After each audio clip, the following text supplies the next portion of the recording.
So suffering, and you never heard of this one before, but suffering is a necessary part of life on this planet. Nobody escapes it. No one.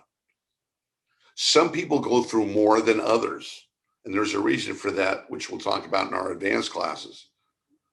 But everybody has to go through suffering and pain. Now, the amount of suffering and pain you go through will be dependent upon how energetically aware you are. I had patterns that I was dealing with, stuff that I was falling, traps that I was falling into, patterns that I was doing that caused me a lot of pain. And I didn't I didn't make the energetic connection because I wasn't energetically aware yet.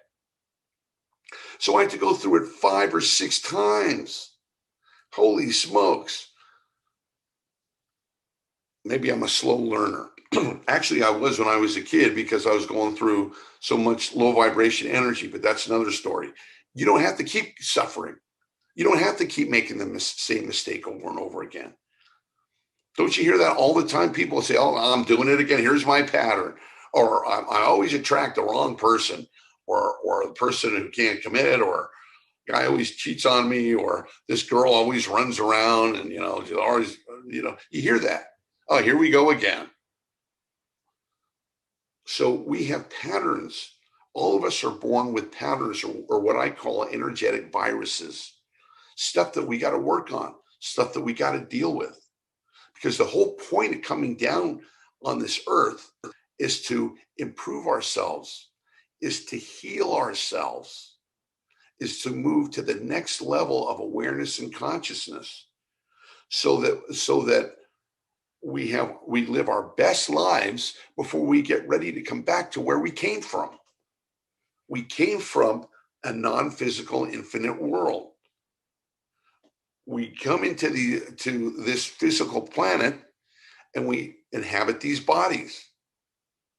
So the irony or the paradox is we're an infinite, unlimited, energetic being in a finite, limited in time and space container, because the body has a beginning, middle, and an end. But our energy inside the body doesn't. So there's a lot to learn here about this, and we go over that in the classes, in all the classes. But I hope that answers the question. You don't need to suffer. Answer that question. You don't need to suffer. LVE traps will make you suffer. I'm learning from experience, especially temptation. Yeah, there's a lot of traps out there in the world for men and for women. A lot of things that looks like fool's gold, right? It looks good. It sounds good. You get involved and then you realize, whoa, this is a mistake. If only I had known then what I know now, right? I never would have done it. So in energy awareness training, we're making the decision and we're reading the energy of what it's telling us before we walk into it, before we get into that relationship, before we make that investment, before we take that job, right? Why? So we don't suffer. So we avoid the trap of trading an ounce of pleasure for a pound of pain.